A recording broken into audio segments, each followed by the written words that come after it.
did the same hand motion. I think we did different directions. Or no, I guess we did. Whatever. No, I think we even went the same way. Yeah. Hi, guys. Hey. Welcome to 1.10, which hopefully you aren't watching this video because you attended the live class. But just in case you missed it or you need to see this information twice, welcome to the very last section in Module 1, normal distribution. And today's all about black. We're black shoes, black shirts. We're going to be average in this. Yeah. So yeah. I'm a little jealous of that, actually. I want to be greater than the mean as well. Yeah. Because we don't say average. Yes, that's right. Let's do it. Okay. So our learning objectives here are a bunch of words you don't know yet. So maybe circle back at the end and you can go over these words. Mr. Bobby is currently putting his shoes in a bag. These fancy shoes that I have. So quick reminder, an individual's percentile is the percent of values in a distribution that are less than the individual's data value. So when I say that I'm in the 90th percentile, that means I'm greater than 90% of the people. I mean, isn't that amazing? Right. So if I want to find the percentile for Jacob, who scored an 18 on this test, well, gotta find him. Here's Jacob. Here's 18. What percentile is he in? So if we count up from the left, like we always do when we read books and we do math, how many points are below him? Just that one poor pitiful person who got about it. Listen, don't call him pitiful. Sometimes I'm the lowest in the last two. I actually did run a race once where I what is it called? DFL'd, did finish last. Oh, nice. That's sad. Okay, so yeah, he's yes. 1 out of 25 or 0.04. So Jacob scored at the 4th percentile on this test. Not his best showing. And we always refer to this in terms of the ones that they're greater than. We could turn it around, but statisticians typically do it from the left side. But we could say that 96% of the students scored higher than him. We don't normally report it that way, but oftentimes it's because it hurts people's feelings. So the next question says, Maria's test score is at the 48th percentile, meaning that 48% of the students were below her. And we want to interpret this value in context and decide what score she earned. So what do you think we should do, Mr. Bobby? Well, first of all, we have to figure out what 48th percentile out of 48% of how many we have, right? Yeah. We got 25. So what's 48% of 25, right? Well, let me see here. I'm gonna get my phone calculator because I'm fancy. That's so sketchy. Get you a good calculator. Listen, my school doesn't just give me calculators like these kids. So 25 times, what did you say I needed to multiply by? 0.48. I like it. And I get 12. We get 12. So really, Maria scored greater than 12 other students. So we would just count up from the bottom and find, now we wouldn't stop on 12. Maria is actually the 13th student. She exceeded 12 students. Right. So is that what thought you're pointing at right now? That's 12. That's Maria? That's Maria. Okay. So well, that's not Maria. That's the 12th person. That's all those people, and that looks like maybe that's 37. Yeah. So the dot up is Maria, and that would be she should have scored a 38.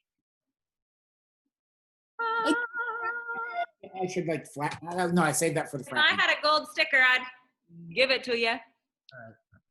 Look at me doing stats. Okay. An average, even if Maria isn't. You are mean. Oh no. Wait, go. Okay, so as I'm searching for data for you guys so that I can be just like super interesting, I thought, I wonder what's happening with global warming lately. because I'm sick of talking about all the other topics. Yeah, And let's do something else depressing besides okay, child marriage and COVID-19. next time I will bring you super happy data. I'll think about that. I'll think about that. Okay, so what I did is I found this data from a European government website that was comparing global anomaly temperatures to Europe, like Europe's anomaly temperatures.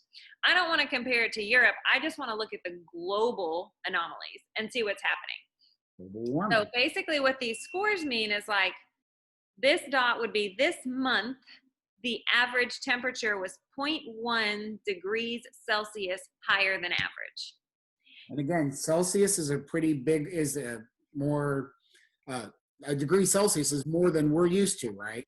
And we're talking about a monthly average. Is that, whether that's important or not, or we'd have to leave that to the scientists. But when it's warmer, that's the global warming. So even 1 degree difference or a half degrees difference will make a difference in things like oceans. But we are not going to worry about that again. Just like he's trying to go into science with y'all. Well, I'm just trying not to be political. Okay. Yeah. So this negative 0.1 right here, this means it was 0.1 degrees Celsius below average. Okay. So just looking at the graph, we want to think about, we could do percentiles, but in this case, percentiles don't really, they don't mean a lot, or they don't mean as much. Like if I ask you what dot's in the 48th percentile, I don't know that has as much meaning behind it. What do you think, Mr. Bobby? I still I'm trying to look at, I want to figure out how spread they are, and are these temperatures higher than they historically have been? Right. And so what I need to do here is I need to figure out, okay, given all this data from 2000 to 2009, and you can see down here in the summary statistics, there's 120 dots here, that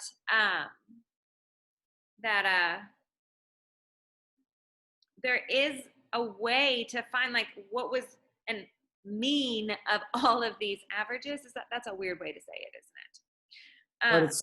it's saying, and again, it's important to realize, months change in different countries and different times, but on average during that decade, every month was about 1.6 degrees higher on average than it had been prior.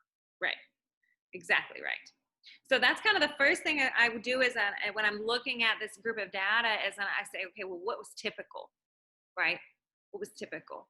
And what was typical was to be slightly higher than average. And then you can see here that we've got this, here's the middle of the graph. And so now what we can do is we can take all these data points, and instead of comparing it to the first one and coming up, now we can compare to the mean itself. We can compare to what was typical for the decade. And so why don't we think about where those standard deviations. Now remember, we talked about what a standard deviation is that typical average, typical distance from the mean, typical distance. So if I want to talk about one standard deviation from the mean, well, a standard deviation is 0.14 degrees Celsius. So I would go. One standard deviation above would be slightly greater than 0.3. And below would be about 0.02. Yeah. And that's where you should put those green lines. Right.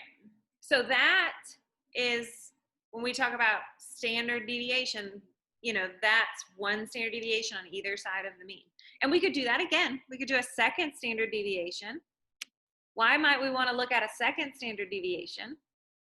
Just to kind of get a spread of the data. It should capture a lot of the data. But notice it doesn't capture one standard deviation captured a bunch of them.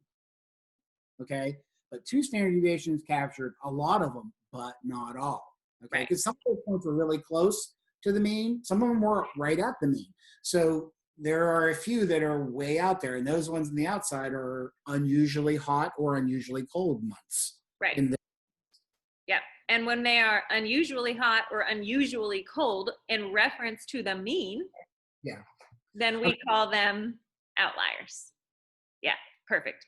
So remember, we talked about if it's more than 2 standard deviations or less than 2 standard deviations from the mean, that we call that value an outlier.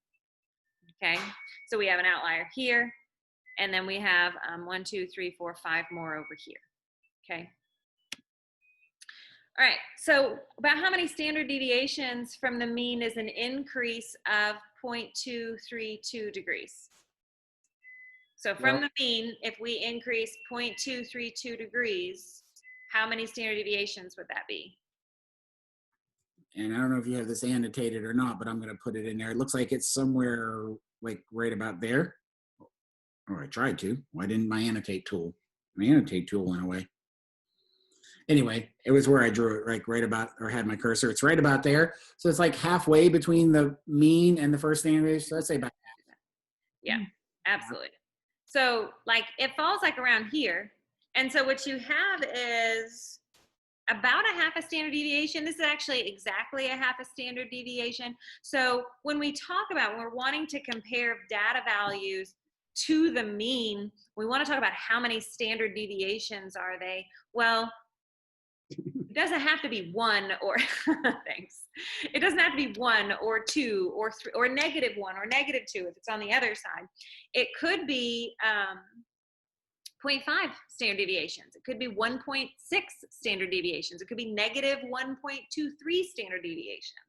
So understand here that like when we talk about standard deviations, it doesn't have to be a whole number. A data point that doesn't fall on the deviation standard deviation line is still some amount of standard deviations. We're just going to have to figure that out.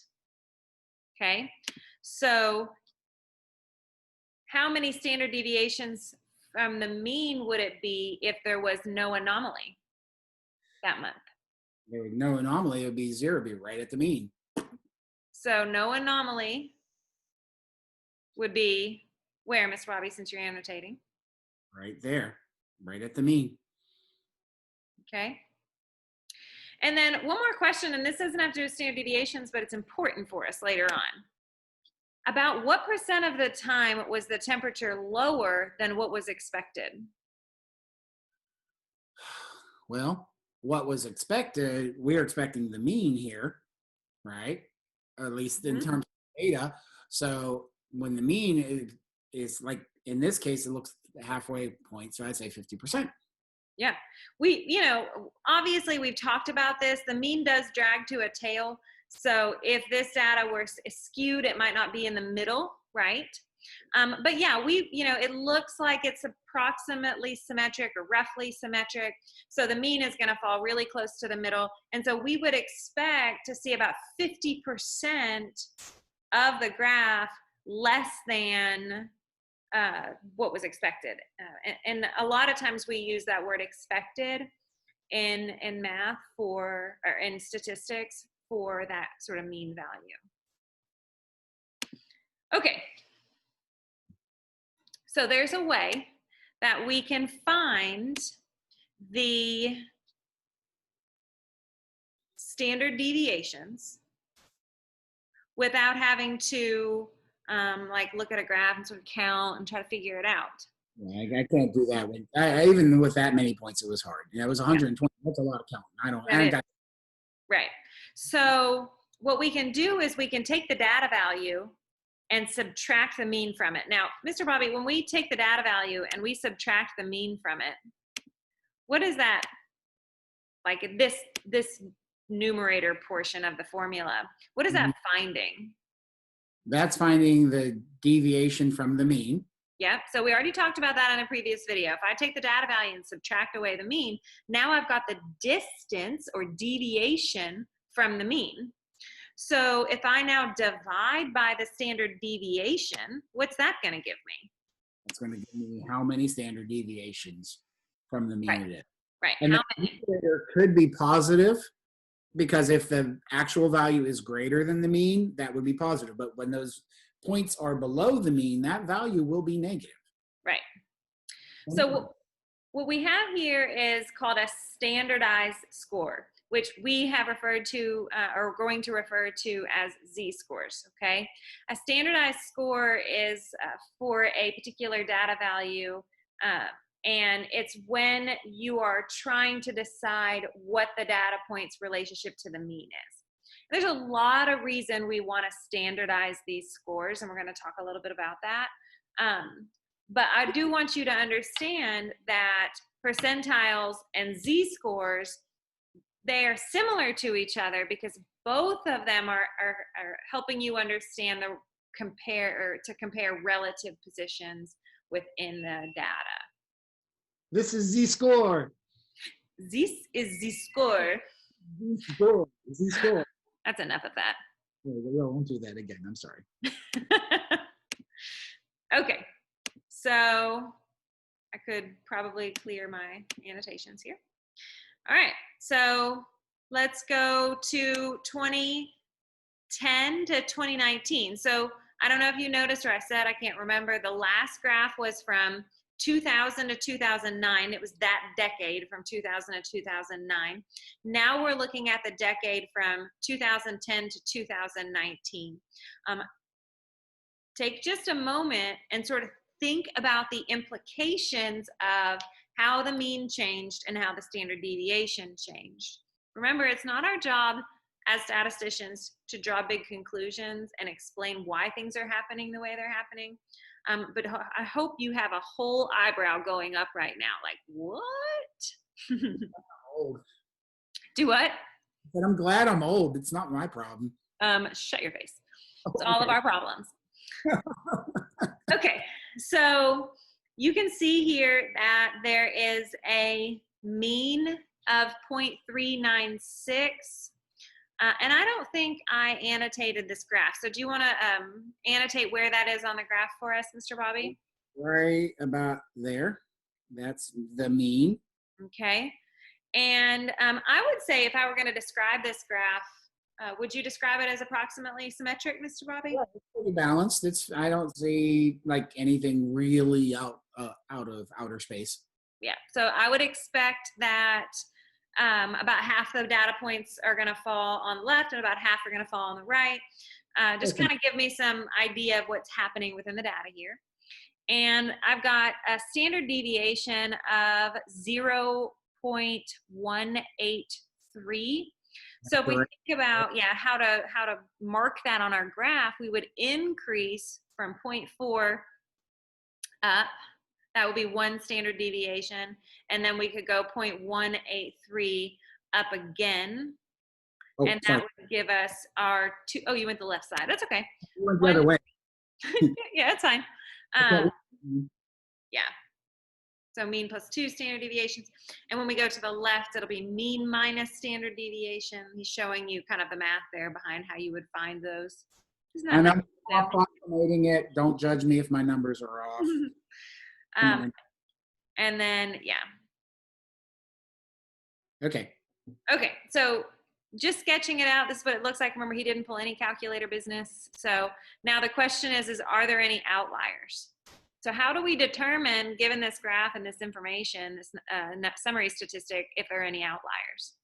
So I'd have to take the mean, which is 0.396, and add 2 times the standard deviation, which is like 3.3 something, 36 something.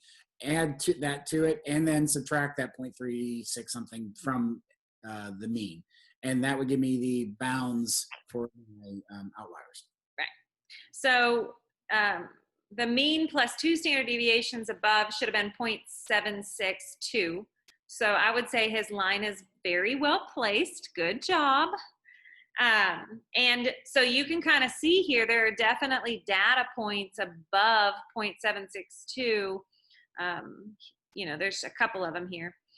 And then when we go below the mean, so that means we're going to take our mean and subtract 2 standard deviations. We're going to get 0.03. We can't really see, like, we don't know exactly what these are. Maybe I'd be helpful, but. Right. Actually I could, right? Look right here. Oh yeah, the minimum. Yeah, there's one. There is one. At least one. So we can determine it because we have some summary statistics here. So maybe mark through cannot be determined and just add a, there is at least one. We got 0, 1, 8, 0, 1, 8, at least one. I think it's 0.18. Oh, wait. Oh, yeah, right. 0.018. You're right. I'm like, wait. Something is awry. So we have at least one. We may have more, but we don't know based with just the dots. And if I had the raw data, I could sort them and look. But so my line may not have been perfect, but first mistake ever. So the next one says, where does an increase of 0.232 degrees Celsius fall now? And so we want to think about this in terms of scoring. So what we can do is we can take our 0.232, subtract our mean. Now this is what we talked about. What's the distance from our data point to the mean? Well, it's negative this time because it's on the left of the mean. And then we divide that by the standard deviations and we end up with a negative 0.896 number. So what is that negative 0.896 number telling us, Mr. Bobby? That it's below the mean, but almost one standard deviation below the mean, not quite one standard deviation below the mean. And before that was 1.5 above. So this is there's more spread here a little bit. Yes, very, very much so. Also, weird math side note here. Notice how my answer and my interpretation, which we always want to give, is positive. What if I had put negative here? Would that be okay? You said negative below the mean? Yeah, that would have been a double negative. Yeah, that don't make no sense. That don't make no sense. When you interpret, use the positive and then explain if it's above or below. Okay? This sign tells you the direction. Okay, but you don't use that in your explanation. Good. Yeah. No temperature change. So if I take 0, subtract 0.396, divide by the standard deviation. So this is data point minus mean divided by standard deviation. I get negative 2.164. What do you think that means, Mr. Robbie? Well, wait a second. If the temperature is the same in any given month in this current decade, well, I guess this is the last decade because now we're in 2020, but 2020. Anyway, in the 2010s, if there was a month that actually has the same average temperature as it had before, that would have been an outlier. And that worries me a little bit. So like if the temperature hadn't gone up in the 2010s, that would have been an outlier. Yes. It would have been so abnormal that it would have been an outlier. For the monthly temperature to not go up. Now I'm a little concerned, and maybe I do care about global warming. Now, but thankfully, I'm gonna go find a bucket and start kicking, because I'm getting old, so it doesn't matter to me. It doesn't matter. Remember, guys, we are not making a decision based on what I'm showing you. But we have questions now. It causes me to have more questions, and we'll make a statistical decision coming. But it does. Right now, we're just asking questions. We are getting preliminary information that make us raise an eyebrow and say, we need to study more. Yep. And that's the main purpose. One of the main purposes of statistics. Yep. Okay. Moving on. So here we go. Now I took all the years from 1979 all the way to 220. I took all the data points. I think there was only January of 2020 actually. But you don't go back in time because you didn't go to 220. That was like. What did I say 220? You said 220. I don't want to go live 1,800 years ago. My bad. So 1979 to 2020. So we have 493 data points. And now 0 is back in the game, right? Right. Because I could actually used to be able to go outside in the summer. Right. So here's my question. If I have all this data, what temperature would have a standardized score of 1.4? Well, I would have to, now I've got to solve, I have the z-score, I have the mean and the standard deviation. I need to solve that z-score equation for x. So I got to So do you think maybe we could make a preliminary guess? Well, So, I know that the standard deviation is 0.268. If I add that to the mean, that puts me at 1 above. And then I'd probably do like part of the standard deviation, okay. whatever 4 is. I could do it that way. Okay, so you want to mark that for us on the graph? I Okay. want to make sure that we visually understand what's happening here. So the mean is at 0.082. So that's like, right about there. Okay. I think that might, yeah, that's right. Okay, Close. and then our standard deviation is 0.268. No, it's 0.08. Wait, no, that would be higher. Because 0.1 would be right here. Yeah, that's kind of what I was thinking. Yeah, so it should actually be like right there, maybe a little like there. And that's a ballpark guess. And I want to go up 2.5 on the decimal, or so I had to go. Putting those together would make me be at what point? 35-ish. Yeah. 35. So I would go up a standard deviation would put me right about there. And then you need to go not quite another half a standard deviation. So just look at the distance and go about half that. Yeah. Something like 0.45-ish or somewhere in that ballpark. Yeah. Okay. So guys, what we're doing right now is not the method you would use. What we're doing right now is just making sure visually we understand what the question is asking us. So go to the mean, go, like a little more than 1 or almost 1.5 standard deviations above the mean. This is going to tell you if the answer you get makes sense. Okay? So let's start with a formula for standardized scores. How about that? There we go. How about we plug in what we know? Well, we know the mean. Yeah. Standard deviation, and we know the z-score now. I don't know the x, but I like this. You know why I like this? It's algebra? I gets to do some algebra.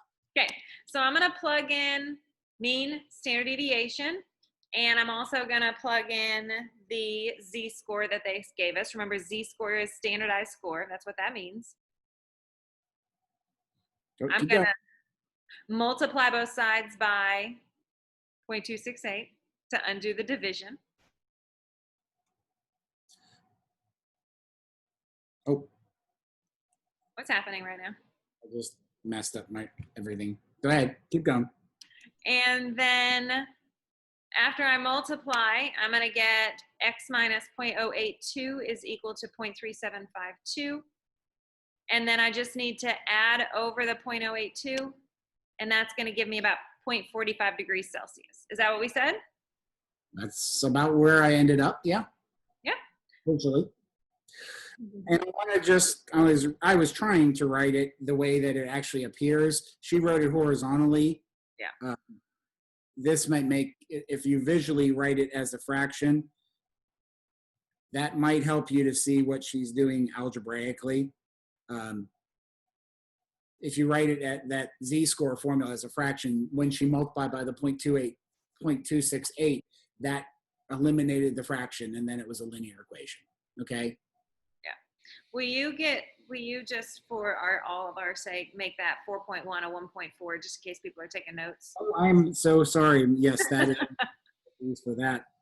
Nothing like a little reversal that makes, so that would be 1.4. Yeah. Okay, it's the same equation, but the way she wrote it horizontally, I was worried that you still solve it using the same procedures, but having that written as a fraction might make it a little more visually appealing to you. Yes, agreed. Thank you, Mr. Bobby. Mm-hmm. Okay, so why on earth? Why? Why do we z-score? I'll go through all this trouble when I can just say, do the numbers. Well, uh, not every, we want to be able to compare. This is a great example. We probably have all at one point or another been in a doctor's office and had this conversation. I remember being in my doctor's office and having him tell my mom this stuff too. And I actually understood it later on when I was a grown up. Right. So you've got this girl at age 9 and this boy at age 11, and the boy is taller than the girl. But you want to be able to talk about them relative to their gender and their age In life, because the different genders grow at different rates. You know, you can probably have all heard, oh, boys grow faster than girls, or whatever. There's all kinds of wives' tales, and that's actually verified statistically. And it is a height and weight chart that, you know, oh, and if your doctor tells you, or your mom, oh, he's under height for his age, this is what he's doing. Yeah, he's saying that the height is actually below the mean, which means he's a negative standard deviation, right? So if you wanted to compare, right, so Jordan, who's 55 inches tall, is actually at 1 standard deviation above the mean. But Zane, who's 58 inches tall, is only at a 0.5 standard deviation above the mean. So who's actually tall in this case? Jordan's actually relatively taller for her age and her gender because her score is greater. Right. It's not a judgment, it's just a factor where they fall in the chart. So what it means is if you were to put like 100 9-year-old girls together, then Jordan would appear taller than them than if you were to put 100 11-year-old boys together and put Zane in there. And you've all taken a ton of standardized tests at your point in this life, the Aspire or whatever they were, ACTs. And that's what it does, is it actually compares. This allows us to compare. We do this all the time as teachers, compare students' growth over their lifespan in school. So we don't expect a 4th grader to score the same on a test as an 8th grader, but the Aspire actually is the same test all along. So we expect an 8th grader to do better relatively to other 8th graders than a 4th grader relatively to other 4th graders. Right, exactly right. Okay, so here we go. All 493 points on the same curve. I ain't counting no more. I don't want to draw nothing no more. Okay, so what we do in statistics is when we get these plots that have hundreds or thousands or 10,000 or 100,000 point values, right? It becomes ridiculous to talk about them as individual data points. Ain't doing it no more. I ain't doing it. Yep. So what we do is we actually create a curve that represents the data point. So Mr. Bobby, you want to go ahead and give us a curve that might represent this? Well, I'll try, but you might get mad at me, but I'm going to try. All right. And there's no perfect, I mean, we would base it on this math. There's a formula for it, and we'll talk maybe a little more, but I'm going to just kind of constellation it. Yeah. And then will you color it? Like underneath it? Yeah. So a density curve is a solid curve, meaning we're considering all the area now under that curve. Okay? So this is called a density curve. And I really want my area to represent 100% of the dots under this curve. Now, he gave an approximated curve, right? So in this case, like we could potentially have this like crazy looking curve with all these little humps and bumps and whatever. But what we're trying to do is we're trying to get the dots to represent 100% of the data. Now, I want you to remember that each data point under the curve represents a portion of that area now. For example, one of the dots in this curve represents, ridiculous, represents 1 out of 493.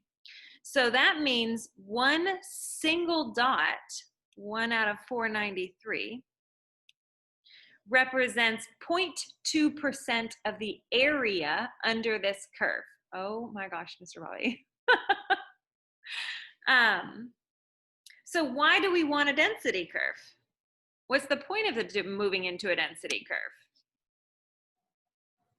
Because it was really fun to color that in. Oh, for heaven's sakes.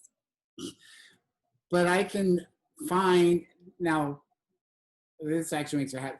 If we consider all those dots added up to be 100% or a proportion of 1, that graph has an area of 1. Okay, so we're going to look at that and try to find the area underneath that. Now, to do that actually perfectly, we would need something out of calculus, but we're not going to do that. You don't have to learn calculus to do statistics. There's a way to do it for this course.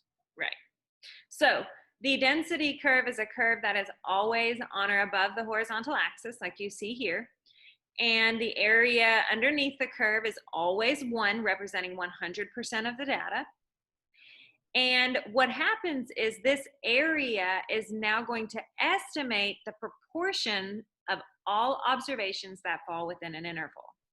Okay, so we're going to see this in an example, but basically, if I asked you, what's the probability of the air temperature falling between 0 and 0.2, I wouldn't want to count all the dots between 0 and 0.2 and divide it by 493. I do not have time for that. Okay. But what I can do is I can use technology, and it will find me the area of the density curve and report it back to me. So it would be finding this region right there. Right. From left to right. Left to right. Yeah. Now, I don't know if any of you are simultaneously taking calculus, and you probably aren't to this point yet, but like this is where statistics meets calculus. But we don't do it in here, so don't worry. There's a whole bunch of calculus based on that concept. I don't know about that. Okay, so keep going. You mean I have to raise my can I just say why did I go off the screen? Do we want to talk about that now? Why didn't I just play within the dots? Because technically, this area, or this curve, never hits the x-axis. And if it never hits the x-axis, there's always some area underneath it. This much, all right, that much, but it's technically the graph. When we make a graph for it, it actually goes out forever. And that's because she's got a lot of data here, but she hasn't accounted for every month for the entire history of the planet Earth in her graph. So there might have been a month that was really, really, really, really hot or really, really, really, really cold, and this graph kind of maybe covers that. Right. Just thought I'd say that. Exactly right. Okay. So I'm very glad that you just said that the way you said that, because now we can talk about population and sample in its natural. Oh no, that's not how I meant to do it. But it's weird. Really, I really am not that smart. But that's basically what I just said. This is kind of crucial to our lives as statisticians. We always have to keep in the back of our mind that we're going to be looking at data, but we're not looking at every possible number that there could ever have been or that there might ever have been. It's almost impossible in almost every real application to gather every piece of data that ever was or ever would be or ever will be. Okay. And that's what difference between a population and a sample. So do you want to formalize it a little more, or how do you want to go from here? So what he just said, like the population would be the temperature, mean temperature of each month's anomaly for every month that the planet Earth existed. I can't get it. Right. The sample is what we've been looking at. Like we looked at a sample of 1979 to 2020. So the sample is a portion of a population, and we hope that that portion does a good job representing that population. And we're going to talk a lot about how to pick a good sample in a later unit. And we've mentioned the census because we use data from the census. Statisticians very much often do, and that's a process that the government's going through. Actually, at the time we're recording this right now, because my wife did the census earlier this year, and the government spends a lot of time trying to count all the Americans, and it's a complete waste of time because we can't do that. There's no way we can instantaneously count the number of people, even in Hot Springs, because by the time I finished counting, guess what? There's some babies that have been born, and or somebody that has passed away. Yeah. So we can't do it. There's no way. No. So what we want to talk about here is then a parameter, and that is a numerical summary of a population. Now, we are going to talk about populations like we know them. And we're going to do that so that we have a better understanding of statistics. More often than not, though, we talk about the sample. So I've given you kind of a chart here to show you that we've talked about X bar, which is our sample mean. But if we knew the population mean, it would be this symbol right here, which is pronounced mu. And I've actually been using it, and I probably shouldn't have. I probably should have been using X bar, huh? It's okay. Let's pretend it was a mean. There was an M, not a mu. Yeah. Learn your Greek letters if you're going to college. And then the sample standard deviation we talked about is S sub X. For the population, this is a lowercase sigma. So you'll see, I just want you to, that's capital sigma, that's lowercase sigma. Yeah. Strangely enough, in these Greek alphabets, the letters don't always look like each other. I guess that's true. Like the A and the A look very different too. Never mind, I take that back, and most of them. So when we look at a data set, and we've talked about the fact that it's approximately symmetric, we can go even further than approximately symmetric, and we can say, we think this data is approximately normally distributed. And that is so, so, so important in this course. It will give you a lot of power and a lot of permissions in this class. Yes. And you will be shocked at the amount of data that happens in real life that is approximately normally distributed. And we're going to show you a bunch of them. Yep. Okay. If you look to your right here, you're going to see a histogram. If that histogram looks approximately symmetric, we can draw a curve over it, and we can represent that histogram with a normal density curve. And again, it doesn't have to be perfect. Don't be an attorney when you see, if you see a bump, it's kind of even on both sides. You can say that and go. And that's what we want you to do. Yeah. So you can see here that even this says a curve is mound shaped. Like that's mound shaped. That's a candy bar. I like mounds. I do too. A candy bar with no, that's never mind. That's not what we mean. We mean like speed bump. This would be a speed bump that would puncture my tire because it's kind of steep. But they do have skinny and tall ones and kind of squat and wide ones. And we'll talk about what causes that more later on too. Yeah. Okay, so if a set of data that is approximately symmetric, we find out that it is in fact normally distributed, that means that 68% of the data set, or about 68% of the data set, is going to fall within one standard deviation. And about 95% of the data set is going to fall within two standard deviations. About. And then about 99.7% of the data is going to fall within three standard deviations. So if you have a data set or a data point falling outside of three standard deviations, it's going to happen about 0.3% of the time. It is that rare. But like where we were looking at earlier, where we found that the fact that the mean didn't change from what it was supposed to be, the fact that it fell outside of 2 standard deviations means that only happened about 5% of the time. And that's still pretty rare. Anything that happens 5% of the time causes Actually, 5% is a really important number for us statisticians. Okay, so can we figure out then, now remember guys, I want to talk about the area under this curve, okay? So if I think about this being the mean, and oh, I should have mentioned this, look at my x-axis there. Why do you think that that's 0 at the mean place? Because if there's no difference from the mean, it is the mean. Right. It's a weird, kind of a weird thing. So this is called standard normal distribution, where we say, okay, let's just call the mean 0.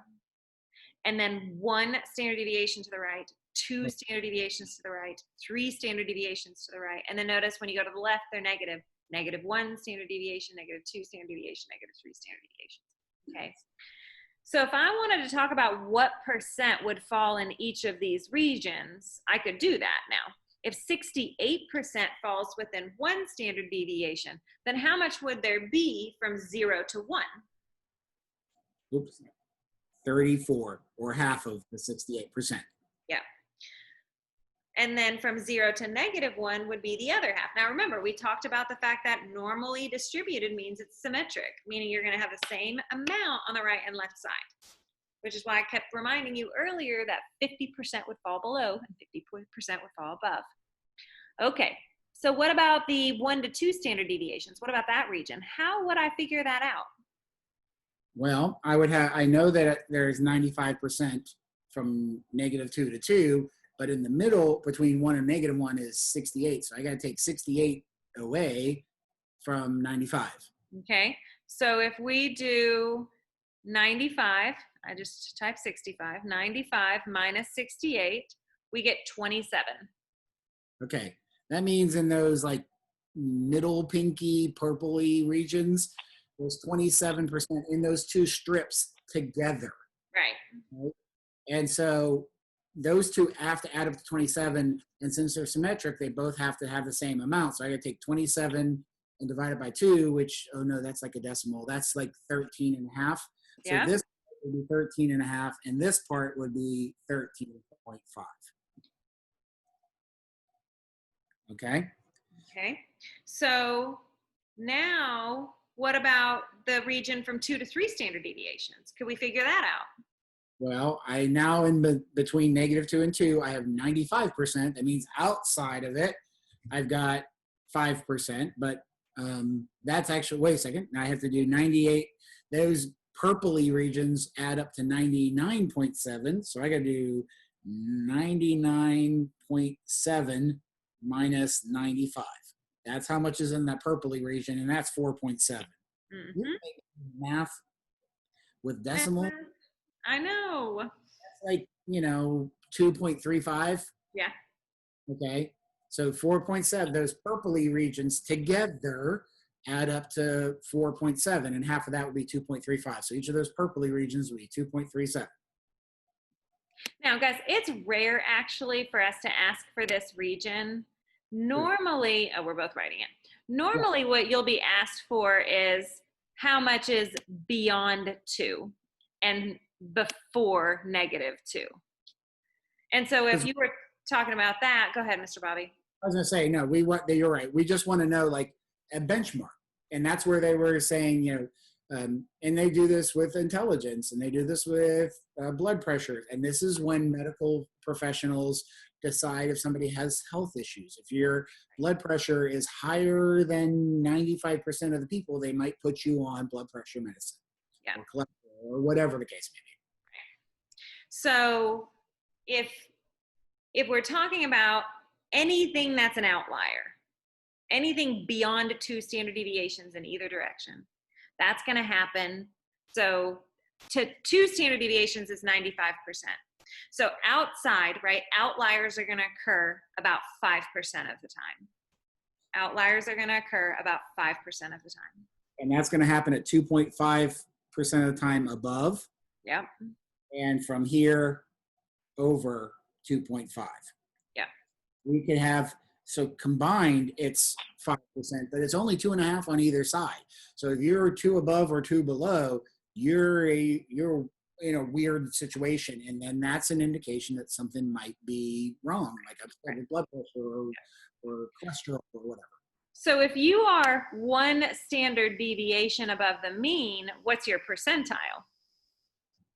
Well, you are, and people are going to want to say 34 or 68, or it's actually, it's not either one of them. This part right here, this gets me to 50%. Okay. So I have, if I'm trying to find out where I am 1 standard deviation above, I'm already greater than 50% plus this 34. So it'd actually be 84%. If I were 1 standard deviation above, I'd be greater than 84% of all things in that population. Right. Right. So I hope this is like, I'm sure everybody right here is like, what are these 2 people talking about? So this is the first topic that's super new in statistics that is a little confusing. So we're going to talk a lot about normal distribution, but I hope that's a good kind of beginning. So let's look at some examples here. So let's go back to this data set. And so my question is like, it looks symmetric. Are all symmetric graphs normal? No, because what about the bimodal ones, right? That dip down in the middle. So we know that all symmetric graphs aren't normal. So then is it approximately normal? Well, we can use the empirical rule, which is what we just talked about, the 68, 95, 99.7, to kind of say like, oh yeah, it looks, and there are other ways to show that something's normal, but I want you to kind of understand what these percentages mean. So if I'm going to decide this is normal and the empirical rule applies to it, what could I do, Mr. Bobby? Well, you've got the mean and you got your standard deviations. We said a minute ago that 68% fall within 1 standard deviation. That would be between the 2 green bars. So I could count up all the dots in between those green bars and see if that made up 68% of my data or close. So he's already done that for you. Okay, so to the left of 1 standard deviation is 41 dots out of 120, or 34.2%, which is like, we like it because remember it was 68 split 34 both ways.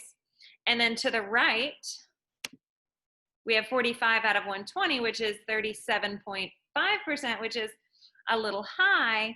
And when we combine them, we get 71.7%. What do we think? I'm okay on this side, but how close is close? Is that close enough? Yes, that's actually close enough. Okay, don't be like freaking out about like 2-3%. It's close enough. Yeah. Remember, we say approximately for a reason. Yep. Okay, so then we need to check 95%. Yeah, we could do between the 2. We could do the same thing and count in between those. And we said we did each individual range. We could do the whole range from purple bar to purple bar and add them up and hope that if it comes out to about 95%, we're still good. Okay, so 13 out of 20 in this -1 to -2 standard deviation range, and 14 out of 120 on the other side. So what did we want these to be? Do you remember? Was it 13.5%? We add that 10.5 or 10.8 and the 11.7 to the 71.7. Does it add up to about 95? 94? Yeah, a little small, but I'm okay. Yeah, pretty close. It's enough for. And then let's do it one more time. Okay. So 3 out to 3 standard deviations. We got 5 over there. We got 1 over there. We add them all up, we get 100% of the data. Is that bad? Because we said that couldn't happen. Well, this is a sample, and I haven't counted every month that ever was or ever will be or ever is going to happen or whatever. So 99.7 and 100 ain't that far apart. So, as a sample, it's okay. Yeah, I like this sample. I kind of was shocked that it was so close to normal. I didn't grab it on purpose. I know that you guys probably think that I'm like, she's like, she set us up. I didn't. If my data hadn't worked, I'd have pulled one from the textbook. So, beautiful? Yeah? Beautiful. Yes. Matches our empirical rule fairly well. Okay, let's keep going. Here we go. So we have the distribution of the heights of young women aged 18 to 24, and the mean is 64.5, and the standard deviation is 2.5. And notice here that I'm using mu and I'm using sigma. So what am I telling the reader by using those symbols?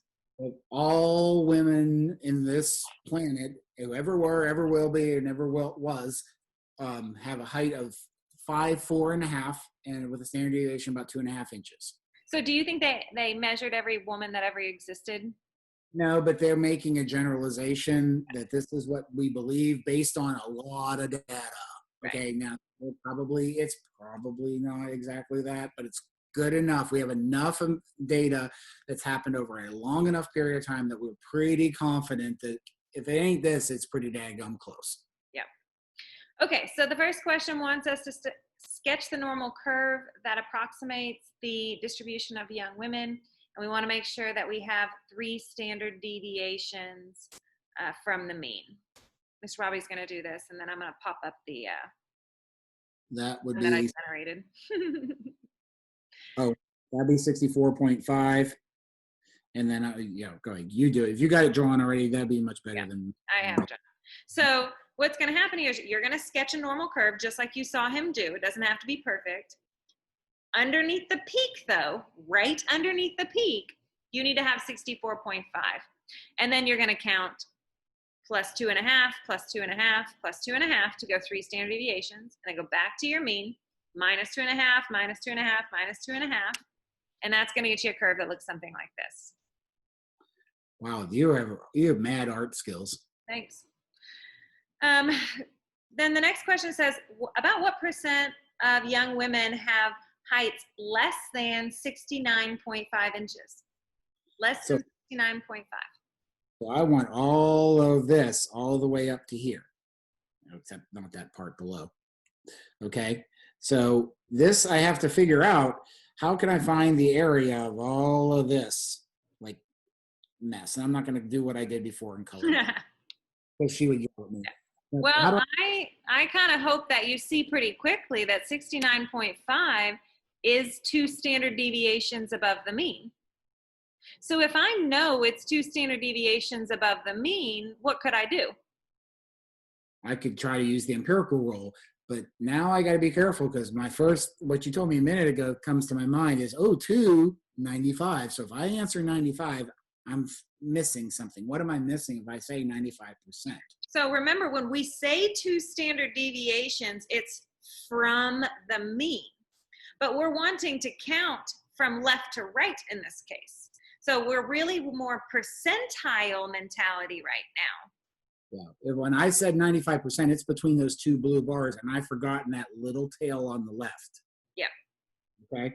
You don't want to don't be like me on that one. Yeah. So think about those little breakdowns, and there's lots of ways we can do this. But if we think about those little breakdowns, then you can see the percentages. Well, you can't because Mr. Bobby drew on our curve. You can see the percentages of each breakdown that we talked about before, and you can literally just add those up. Now, this is the long method. I bet you there's a smart kid who's thinking, you silly goose, there is an easier way instead of adding up. Gosh, I hope there's somebody out there thinking that. Remember that beyond 2 standard deviations is 2.5% of the data. That's an important one for you to remember. So 2.5% of the data is beyond 2 standard deviations. So if I just take away the part I don't want, that's going to leave me with the rest of it. Remember, the area under the curve is 1. And so, go ahead.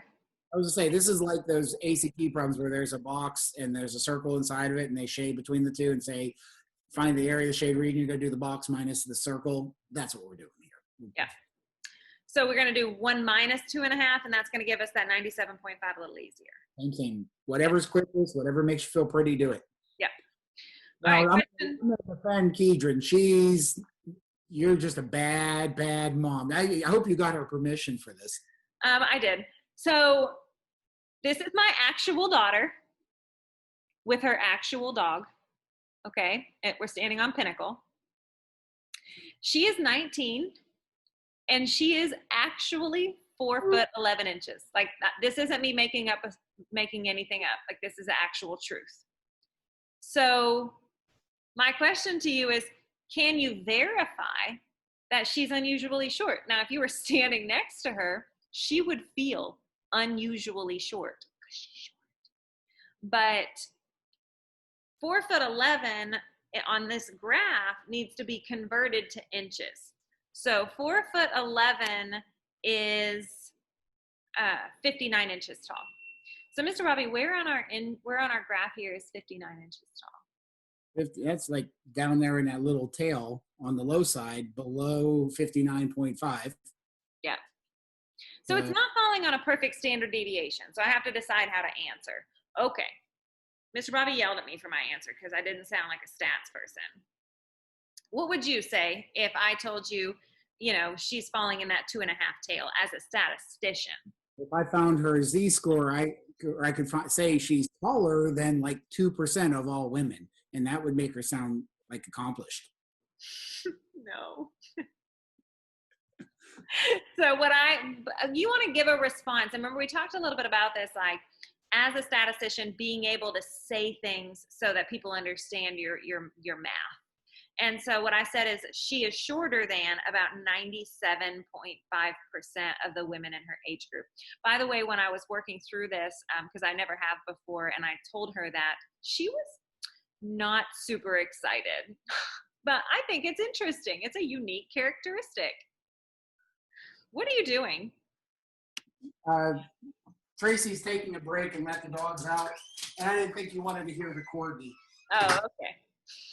Okay. Corgi barks like crazy whenever it's time to go out. Like, screams at the top of her lungs, and you don't want to hear that.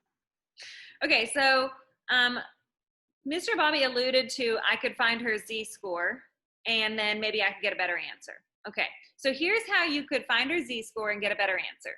So if I know exactly where her Z-score is, there is this thing in statistics world called table A. I'm going to show it to you, but understand that you never have to use it. But Mr. Robbie said I shouldn't even show it to you, but I'm going to do it anyways. So there's this thing called table A. She's old school, Don't call me old. It's not nice. Old school. You're old school. So you should have gotten a copy of this AP statistics formula sheet from me. If for some reason you didn't get it, then I messed up and you should print it. We're going to wait for it to load because apparently it's going to take forever for it to load. There we go. At the bottom of this formula sheet, or not the bottom, but on one of the many pages, is what's called table A. And you can see a probability curve. Stop trying to out-math me. You can see, here's the probability curve, here's the Z-score, okay? So what happens is, if we know a Z-score, then we can tell you what the probability of that occurring was. So we just found out that it was like a little less than 2, right? So let's say our Z-score was negative 2.20. Then the area under the curve for that portion is 0.0107. So Mr. Bobby, what does 0.0107 represent in this case? The area of that region, or the percentage of people that Kedron would have been taller than. Right, so 1%. That would have put her in the 1% range. That's right. She's actually taller than someone.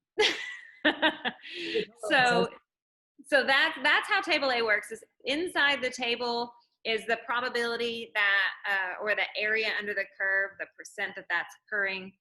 And again, you don't have to use table A. I did want you to see it though, okay? Now, the other way that you can do this is to use the function on the calculator called normal CDF, okay? So I'm going to show you how to do this in just a second, but Mr. Bobby, math this for us and tell us that if she's 59 inches tall with this standard deviation, you want to throw that in the calculator for us and tell us 59 or she's 59 inches tall. I thought I did the math. I forgot the wrong number. And shoot. So if I math it in my calculator, I get 0.013. So yeah, really close to what we just got on table A with me guessing her Z-score. Yeah. So we're going to talk about how to do that without having to go to the table, how to just type it all in. And the nice thing about the calculator is you actually don't need to Z-score it in order to use normal CDF, because the calculator is actually going to do that part for you as well. Okay, I know these boxes are weird. I tried to make them go away, but oh well. All right, so here's what we got. A study investigated about 3,000 meals ordered from Chipotle restaurants. Is there a Chipotle in Hot Springs? I don't think so. I don't know. Unless So I tried to pick a restaurant, and then I didn't think until right now that you guys might not know what Chipotle is. It's like fast food Mexican. It's good. So using their online site, Grubhub, researchers calculated the sodium content in milligrams for each order based on Chipotle's published nutrition information. The distribution of sodium content is approximately normal. Is it important for us to, for the problem to tell us that it's approximately normal? That allows us to make these decisions and to do the Z-scores and to find the percentiles. If we don't have that, we can't apply this principle to it. So the problem will have to specify that. And when you're writing up your responses down the line, you have to acknowledge, even though the problem tells you, you in your write-up will need to say, we can, say it is approximately normal, so we can blah, blah, blah, blah. We'll get to that. Absolutely. Okay, so then it tells us that the mean is about 2,000 milligrams and the standard deviation is 500 milligrams. And the question is about what percent of the meals ordered exceeded the recommended daily allowance of 2,400 milligrams of sodium. Okay, this is important because you're going to want to go straight to the calculator after this and give me an answer. Thank you for getting a salt shaker, Mr. I like somehow cut, just pour this right into my bloodstream. Holy cow. So you cannot just give a number. If you just get a number, you get no points awarded to you. So the first thing you have to do, it says normally distributed. So the first thing you have to do is draw a normal curve. It's required. Okay. And you're going to want to mark the normal curve for what you're looking for. So it tells us that the recommended daily allowance is 2,400 milligrams. So that's about right here. And it wants to know about what percent of the meals exceeded that amount. So what part of the area is that, Mr. Bobby? That would be to the right. That would be this part over here. And you want them to do the shading? I do want them to do the shading. So you're gonna be shading, graphing it and shading it. Now, kind of tag team this. You're gonna end up doing a little bit of, your graphs won't be as pretty as her graph. That's okay. We need to see the bump and the marks. The big thing is that mean being at the peak. Yeah. Okay, so now if we're going to use table A, and we're probably never going to do this again, but if we're going to use it, here's how it works. We find a Z-score. So we take 2,400, subtract 2,000. So this is X minus mean divided by standard deviation gives us a Z-score of 0.8, which makes sense because it's almost to the 1 standard deviation line, but not quite there. Then we're going to take that 0.8 and we're going to go to table A. I snipped it for you right here to the right so we don't have to go. So I'm going to go to my Z-score. I'm going to go to 0.8, and it doesn't have any decimal after that. So I go to the 0 part. If it had been 0.82, then she would go over to that third column and go down. This would be 0.82, yeah. And then I would go here, but I'm 0.80, so that tells me that I have the area 0.7881. Now, guys, be smart human beings. where he shaded, does that look like almost 80% of the shading? Because to me, that looks like less than half the shading. Yep. Okay. What the table tells you is everything below the point of interest. Yeah. So our point of interest was 2,400 to 2,400. The table is always left-handed.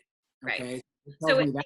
think about it like it's reading a percentile. It's counting everything up to that point. We always read left to right, just like we read in English. Yeah. Its. So because this area is from the left, that means we actually have to take the whole area, which is how much? 1. 1. And subtract this stuff that it gave us to find what we want. And then as always, you have to answer in context. So this is going to be 21.19% of the meals at Chipotle exceed the recommended daily allowance of 2,400 milligrams of sodium. So this is a lot of work. What we could do is we could go to the calculator, okay? And we're going to use the function normal CDF. Now, hopefully you watched the calculator video after 1.8, your chubby dog. So we're going to switch over here to the calculator, and we're going to go to the home screen, and we're going to grab a new document, which is 1. We're also going to clear this screen because I need to get.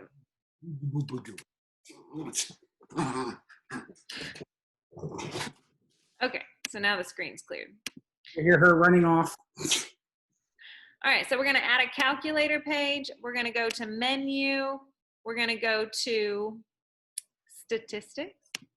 That's the class we're in. And then distributions, because we're looking at a normal distribution. And there are 2 options here for normal. There's normal PDF. Well, there's 3 actually. There's normal PDF, normal CDF, and inverse normal. So P stands for point. So if I were looking for exactly a number, or exactly, how do you, like, if I were counting the dots straight up, it would give me that.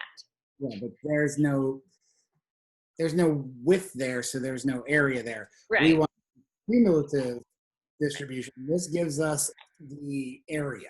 Yeah. So the only time we ever use number 1 is if we actually want to sketch the graph on the calculator. Right. So this is cumulative density function. Okay, that's what this stands for. And it's going to accumulate the area like we've been talking about. Okay, now. It's not left-handed. When you're doing the calculator, you'll be able to see upper and lower bounds. So you'll be able to set in between limits, okay? But if I want to go on forever, this is why it was important that I drew it going on forever and ever and ever. Yeah. So what's the smallest number that I wanted on my curve? Do you remember? 2,400. 2,400. What's the largest number I wanted on my curve? You know, I could eat a lot of burritos. Okay. So we could put infinity in here, but actually we can just put a whole bunch of 9s and just tell it to go ahead.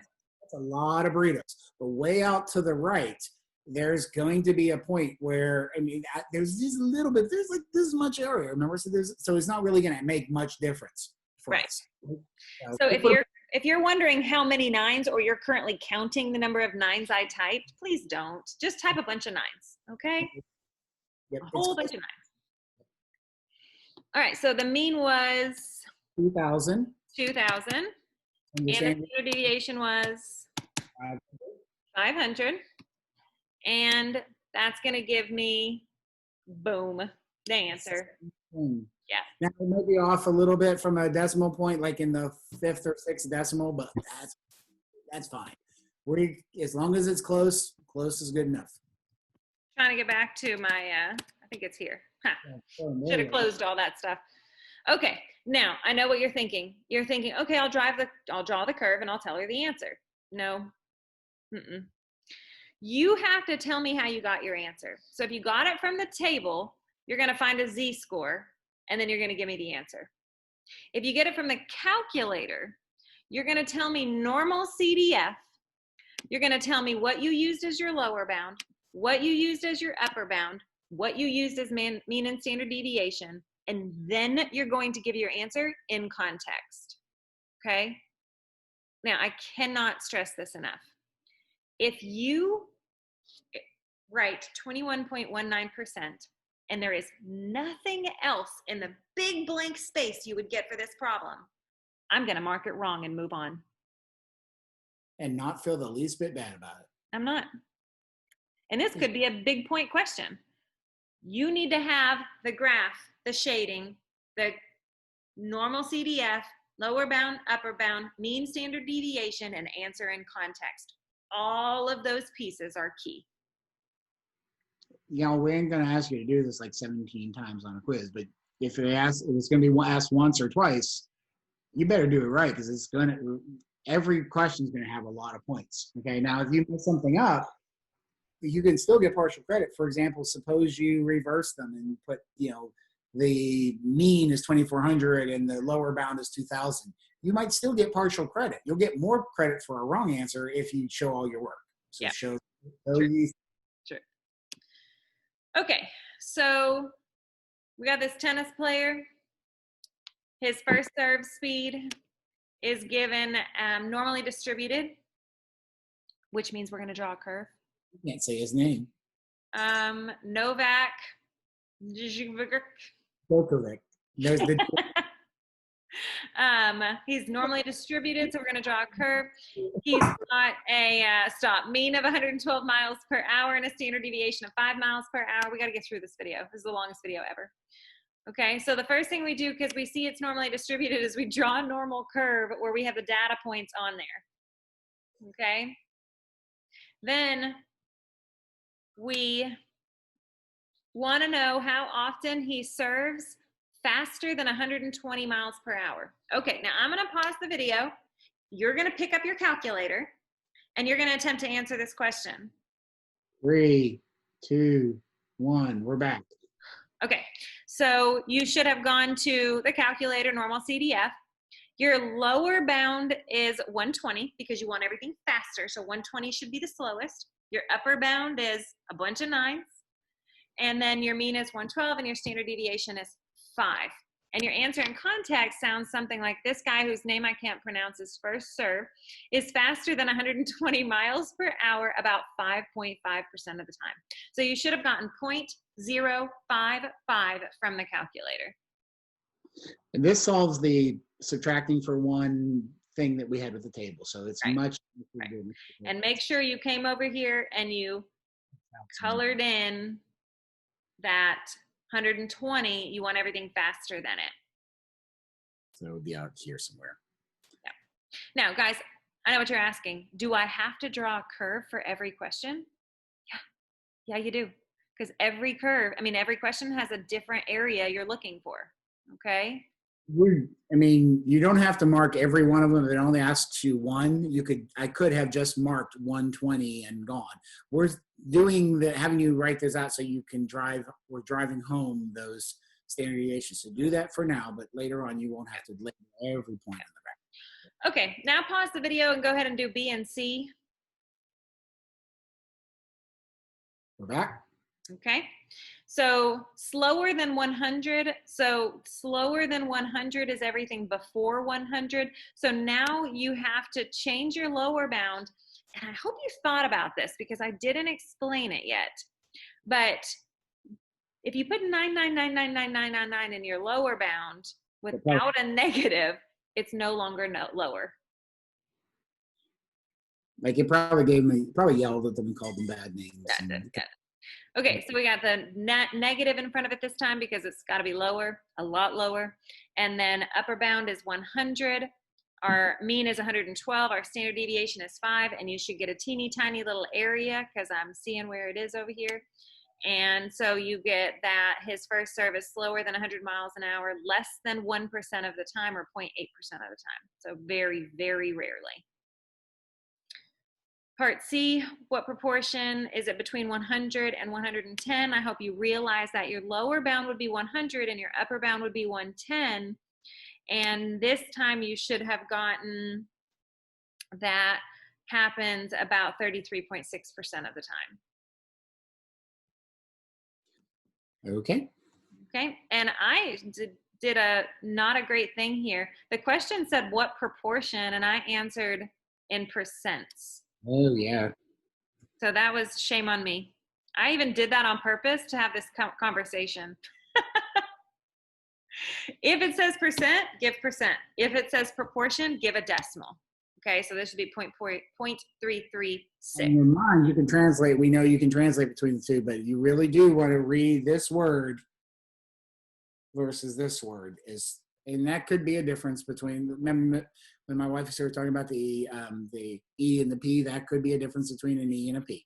Yeah, shame on me.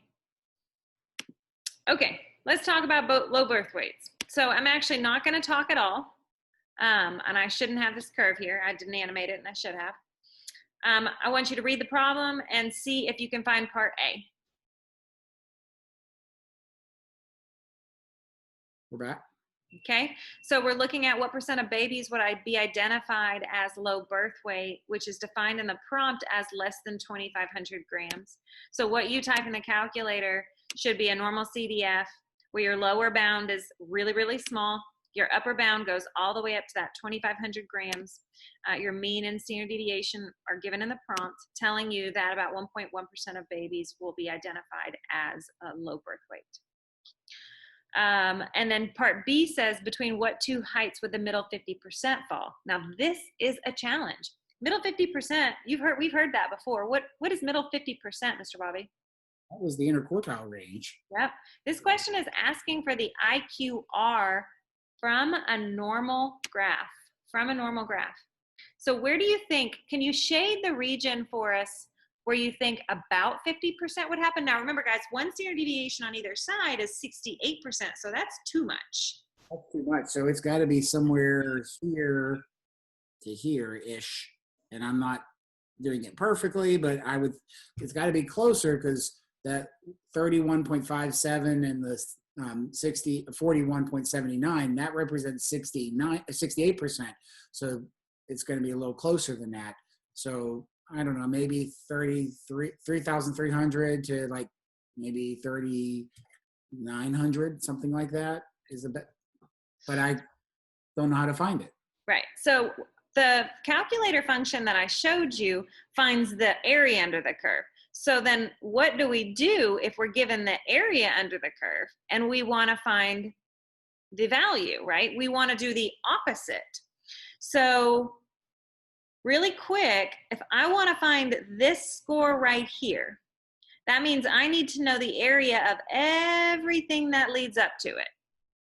If this is 50%, then I have 25% on either side of it outside of that. So up to whatever that line is that I drew right here. Right. That line, this part right here, is 25%. Right. So we have a calculator function that does the opposite, and it's the third normal. So this is inverse normal. Inverse normal takes a percent and gives you back a value. Okay? And left-handed. Yes.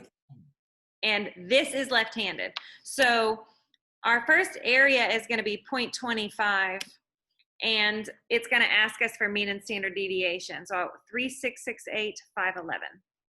Can you remember that? Yep. 3,668, 511. Oh, no. Okay. I'll get it off there. So we're going to go to menu, statistics, back to distributions, to the third, which is inverse normal. The area we wanted up to that first value was 25%, so 0.25. You have to give it as a decimal. Have to give it as a decimal. Yep. And then 3,668 511. and 511. Oh, I can't remember. I'm getting old. So and I said it was approximately 3,300, and I was just estimating. I knew I wasn't right, but that is exactly at 3,300 and whatever it was, 28. yeah. So that's that number, right? Now, that only gives us, now it says between what two weights? Between what two weights? So that means I need a second weight. So now I need to think about this, because remember, it's eating the area up to that value. So that part's 25%. The middle part's 50%. So this is 25, and this was 50. So what are those together? That last time I checked, if I had a quarter and 50 cents, I had 75 cents. So that's 75. So take just a second, pause the video, go grab your calculator, and make sure you can type in using inverse normal with 75% area. Remember, don't use 75, but use 0.75. Go. Okay, so you typed in a mean and a standard deviation of 3,668 and 511, and you got a second number that is 401,266, which made sense in what he drew a second ago. Remember, answer in context. Answer in context. So now I want to follow that up by saying that the middle 50% of birth weights for babies would fall between 3,323.34. I put pounds.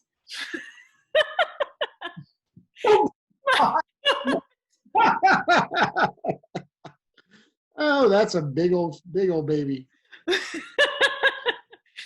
Miss Young goofed. It's grams. Maybe use the right units. Y'all, I messed this up a bunch. I need to take a break. One baby. I don't even know if baby was that big. What was the Honey, I Shrunk the Kids, but like the second one where the baby was giant? Did you ever see that? Yeah, maybe I blew up the kid. Now you're showing your age. No, I definitely didn't show my age a minute ago when I talked about my 19-year-old daughter. Yeah, that too. Yeah. Okay, guys, that's it. The longest video ever. This is why we're going to do this live. And we're live, but that's okay. At least you got to. Yeah. You're responsible for all these Khan Academies. This is why the video and the Khans are separate for this case, because the video or the teach is long, and then there's a bunch of Khan Academy that go with it. So we hope this helped. Please follow up with us with any questions you have, if you have any questions, and we will see you on the flip side. Bye.